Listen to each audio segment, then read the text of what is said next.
Hello and welcome to the Baldur's Gate 2 Primer video series I'm making, and this is part 2 of the primer. I don't know how I'm going to number them in when I upload them, but last time we were working on setting up a game, so we were setting up our Paladin, Monk and Fighter Thief. The reason for the Fighter Thief, by the way, is the simple fact that a thief in earlier Dungeons & Dragons backstabs and unlock doors and disable traps and basically not much else. A bit boring, so I thought I may as well get a second fighter capable character, or fighting capable character. And I don't know whether this game will allow for double backstabs, because earlier versions of Dungeons & Dragons computer games allowed for when a fighter thief gained the 2 attacks per round, like a fighter would get at level 13, I think it is, 13 or 14, he would do double backstabs. Rather brutal. The reason for the monk and not any other fighter type character is plain and simple that monks become very, very fast, and they are very good at closing in with annoying casters and start hitting on them. More of the monk will become relevant in the next game series I'm doing, so you will see for yourself. That of course is in Dungeons & Dragons 3, where the monk is much more advanced than it is in this version. This is a very early version of the monk. But the fourth character we shall create, we shall import, and we shall import from a character file, and that's going to be my cleric. She is lawful good, so she will be a priest of Lathander. There's no reason not to take these because there's no disadvantages. So, done. As you can see, strength 18, dexterity 10, another one that's expected to be in heavy armor. Constitution 16, she's not a fighter, so she will not gain a constitution bonus for more than 16. Anyway, as far as I know, I hope I'm not wrong. 18 wisdom, 12 charisma. Skills. Let's be boring and go mace. She can't specialize. Sling perhaps, and sword and shield style. Yeah, looks about right. Could probably go some flail or something else, but nah. Back in the olden days, I think it's still the case in some circumstances. Bear in mind, the last Dungeons & Dragons I followed was 3.5. I know that there are later versions of Dungeons & Dragons, but I just haven't kept up because I'm not playing it outside of computer gaming. So, if I'm not mistaken, Dungeons & Dragons is up to version 7 or something. I could be wrong. I haven't followed it at all. Because while I did appreciate the changes in Dungeons & Dragons 3 Plus, I thought it was getting to a point of being a bit wonky, but that's an individual thing. So, done. Appearance. Major color. What do we want? That looks okayish. Nah, that's a bit. What about obviously these appearances are not going to be super relevant when they start wearing armor and things like that, but it's nice to be able to quickly see where your characters are in fights. Hair color, be more brownish. Yeah. Default, I think, is the one. You will fall by my hand. Of course, I'm the best choice. Well, bit arrogant. I think it's female 4, I'd say. You will fall by my hand. A name Calistia. It was just a name. A name, indeed. She's got a name. I will accept her. And of course the cleric is the anti-undead healer, but also capable of doing some melee fighting. So, next up, create. Import. There we are. Character file. And that's going to be my first mage. And he's just going to be a mage. Wild magic. Wild magic is a new type of magic that is characterized by powerful and dangerous surges or unpredictable magic. Generally considered to be an unfortunate byproduct of the time of troubles, wild magic has recently begun to attract the attention of many a curious or scholarly wizard. A wild mage is a wizard that specializes in the study of wild magic and has access to spells to protect herself from wild magic, since every time the mage casts a spell, there's a 5% chance of a random wild magic effect happening. Wild magic is extremely unpredictable and should be used with caution. From a gameplay perspective, wild magic is super fun. But when something goes wrong, it usually goes horribly wrong. And personally, I do not think it's worth the comedy value. So it's just going to go pure mage, called wizard in later versions of Dungeons and Dragons. If you look at the manual and you look at the wild magic search table, the chance of doing the spell you actually wanted to do if you get a wild search is very small. You can sense a fireball on yourself, you can change your gender, and you can paralyze yourself, and all sorts of nice little funky things. If you want to play a wild mage, by all means, but I used a wild mage in one of my playthroughs when I played through the game many years ago. And it was some hilarious moments, I will admit that, but no, not for me, not for a video series. So, 10 strength, 18 dexterity, 16 constitution, 18 intelligence, 14 wisdom. Wisdom is only relevant for mages because of one spell only. So, his skills. Hey, he's got 2 points. Dagger, quarterstaff. Give him dart and quarterstaff. Why not? Done. Now we have to choose some spells. Pick for me, no thanks. Let's just go for... Yeah, no. Blindness, no. Burning hands, why not? Charm person. Chill touch. Chromatic orb, super powerful. Can be. Color spray, I don't know. Friends? I've effect is caster. Who cares?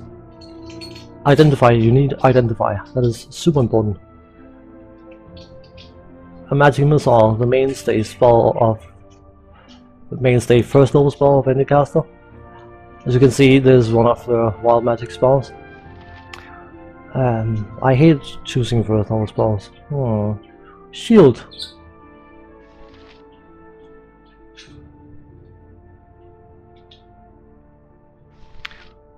Grants immunity to magic missile, which is the main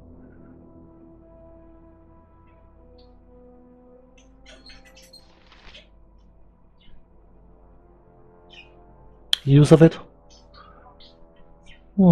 Let's just get protection from petrification, why not? It was level 1 spells, I agreed.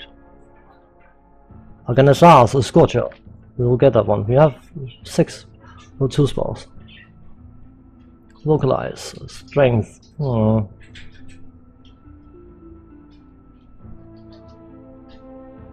Sinking Cloud. Ray of Enfeeblement. It's very rarely that it works, and I probably won't memorize it, but let's just get it. Mirror image, very important.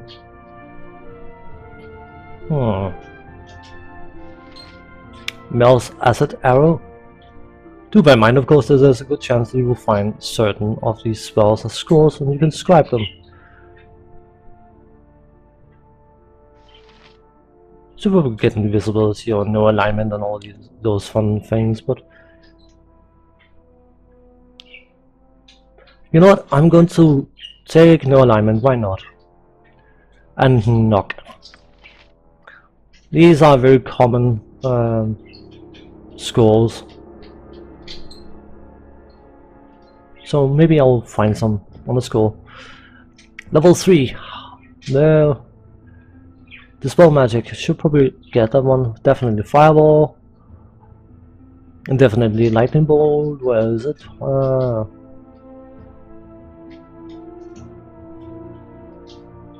Where the heck is a lightning bolt? There we are.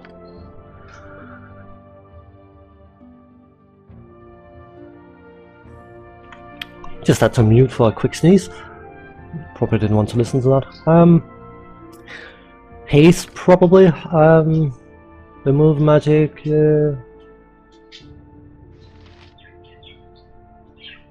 Slow. I hate choosing spells.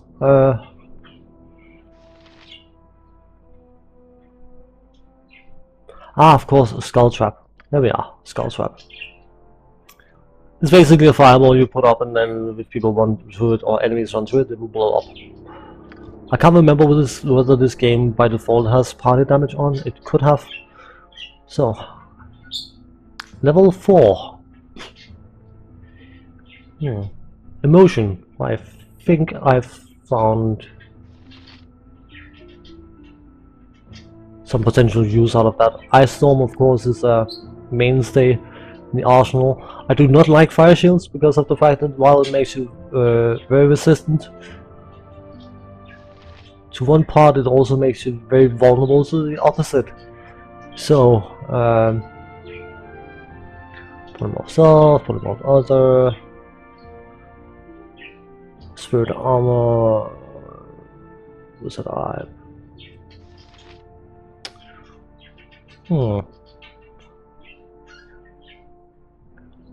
Rate of Malison.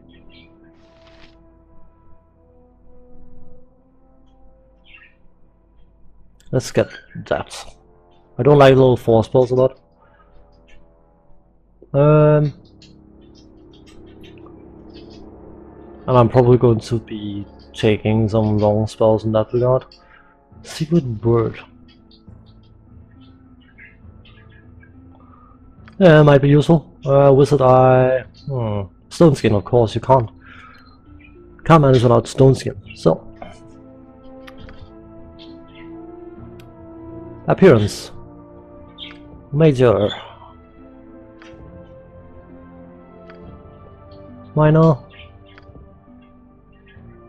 Or do I want those the other way around? I might actually want those the other way around, to be honest.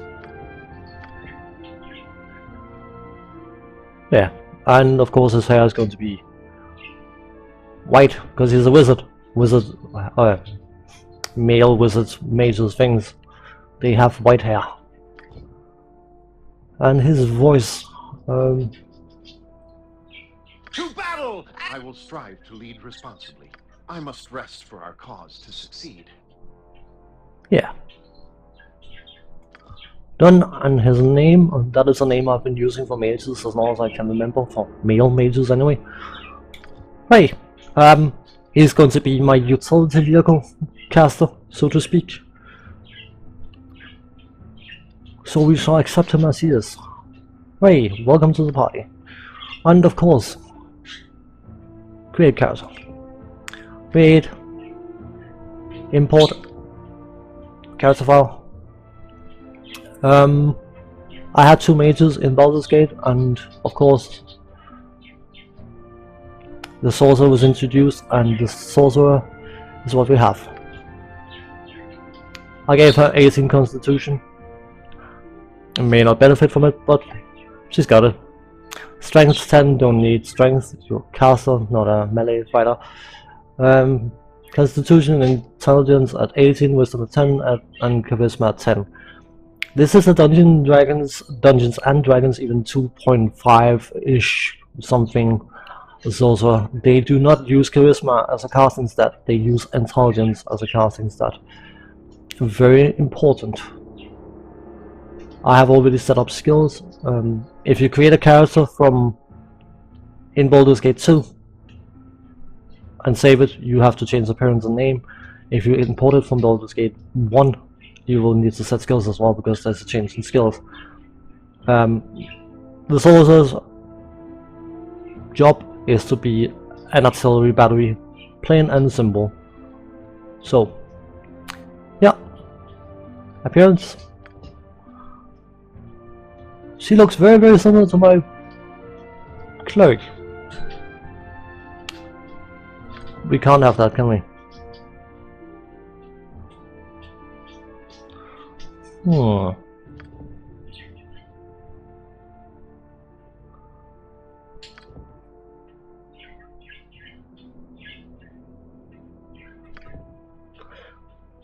I don't like the mixture of the shoulder thing. It looks a bit off. I like having my character look somewhat.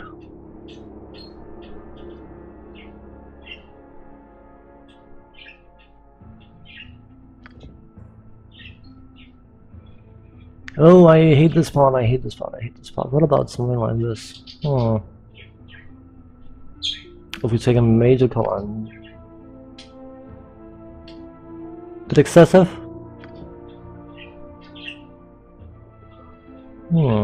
That's my paladin's color. I try not to have two characters with the same color.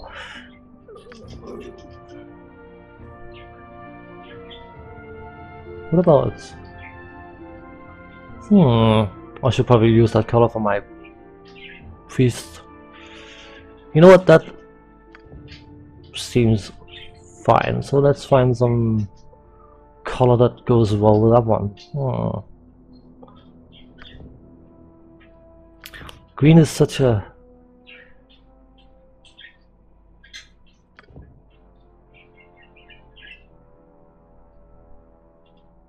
yeah, that works.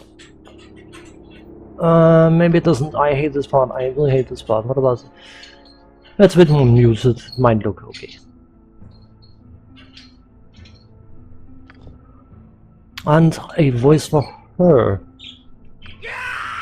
The obvious choice. Maybe not. Well, that sounds appropriate. We shall have her named Storm. It's probably a name from somewhere, someplace.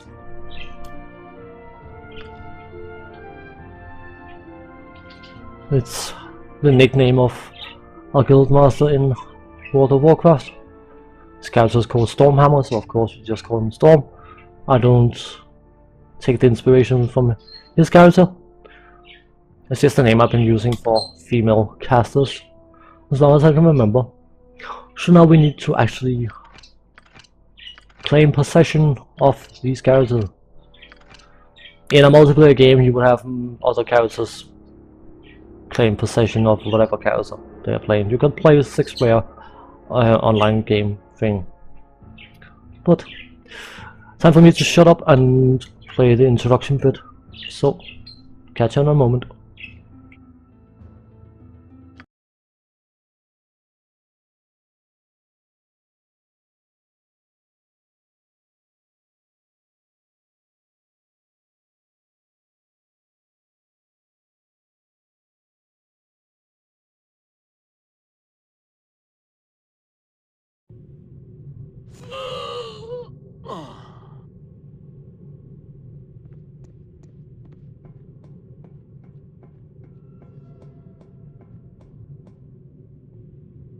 Ah, the child of Baal has awoken. It is time for more experiments.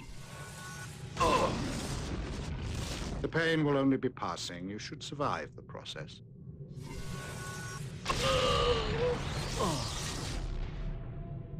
Interesting. You have much untapped power.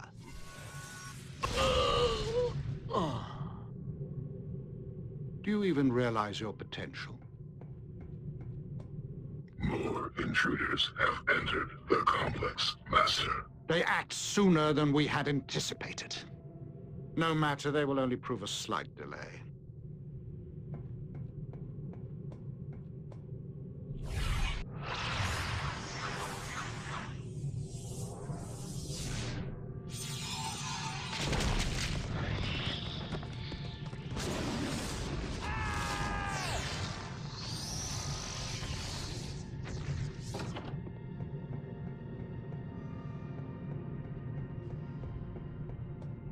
Wake up, you. Wake up! Come on, we have to get out of here. So, we meet Imoen. If you played the first game, you know who she is, and I played the first game, so I know who she is. What, Imoen? What's going on? He messed with your head too, huh? All I know is we were near Baldur's Gate and got jumped.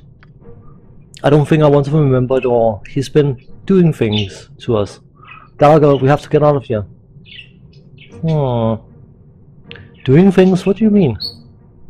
Come on, Gallagher, don't make me think of it. He did the same to you, I think. I heard you screaming. I heard you screaming like it anyway. A little headache is not going to stop me. We'll get out and then we'll figure out what's going on. Good, because I don't know if I could get loose again if I had to. Not with the pain in my head. It isn't like normal pain. Gallagher, it's on the inside, like my bones made a little dagger and it won't go away. Don't look at me like that, it just hurts, alright? Must have been the noise. There was a fight. Assassins came after our captor, I think. There's people dead all over, and the fighting is still going on. I could hear it. Are you going to get moving or do I leave without you?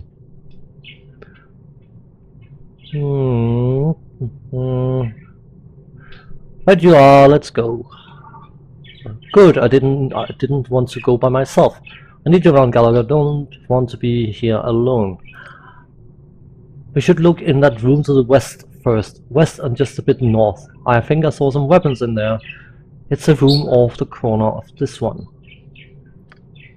I don't think it's our gear. They probably sold our best stuff, but anything is better than nothing. Now let's go. In other words, it's one way to make sure that you don't use your super powerful equipment from the first game. But as you will experience now, what I mentioned before, there's no kind way to dismiss NPCs. So, yep. Done. Well, that's gratitude for you. You aren't going to abandon me here, are you? We have to stay together. I feel it. If we split up, it will be easier for us to sneak out of here. I guess that makes sense, but it feels wrong. My head hurts more when we split up. I guess I'll manage. I'm not going to let the dagger get me. So, Imoen, I'm just going to increase the basic size of this a bit more. It goes up in size when you have conversations, as you probably noticed. It's probably going to be a bit too big. Yeah. I'm fairly sure I've set up the options to show attack rolls, which is a bit meh, I suppose, but just a bit more information. Imoen was relatively painless to dismiss, but some of the others are a bit more daunting to dismiss without feeling guilty about it. So, anyway, I shall end this second primer part here, and then when we come back we are going to speak to some of the other followers that joined us from Baldur's Gate and at least get them out of here. That's the least you can do, but yeah, well, thanks for watching and take care and see you in the next part. Bye bye.